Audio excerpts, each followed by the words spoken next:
मंडळी नमस्कार, सकाळचे 7 वाजलेत. मी आत्ता सध्याला आहे नाशिक जिल्ह्यातील घोटी सिन्नर फाटा तालुका इगतपुरी या ठिकाणी. या भागातील शेतकरी आपल्या पशूंना खाद्य कशा प्रकारे देतात, कुठल्या प्रकारचं देतात आपण बघूया मित्रांनो. माझं नाव समाधान बनचे शिंगोटे, राहणार खंबाळे, तालुका इगतपुरी, जिल्हा नाशिक. तर याचे खाद्य एकदम उत्तम. ही उडदाची डाळ आहे खेळाच्या बैलांसाठी, प्लस हा चोकर आहे गहूभुसा, ही गोळी पेंड, हा सर्वात महत्त्वाचा जर म्हणला तर बुलट राजा हा सर्वात जास्त चालतो इकडं. ही मका डेपे 1 किलोला 7 लिटर पाणी घेते. हा उडीद बारडा हा जेणेकरून पटक्यात पचतो.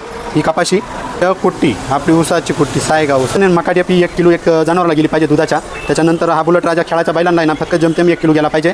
चोकर हा किती अनलिमिटेड आहे, पण हा पण 1 किलो द्यायचा आहे. गोळी पेंट जर तुमच्या जनावरला 5 लिटर दूध असेल तर त्याला ती 6 किलो द्यायची आहे दोन्ही टायमा मिळून. सरकी डेपे ही 2 किलो गेली पाहिजे एक याला. उडीद डाळ आहे ही जर छोटा बैल असेल तर त्याला 1 किलो, मोठा बैल असेल तर त्याला 1.5 किलो गेली पाहिजे. दिल्ली आणतोय 5 ते 6 टन लागतोय. फ्रेश माल राहतो. रोज ताजी कुट्टी करून द्यायची.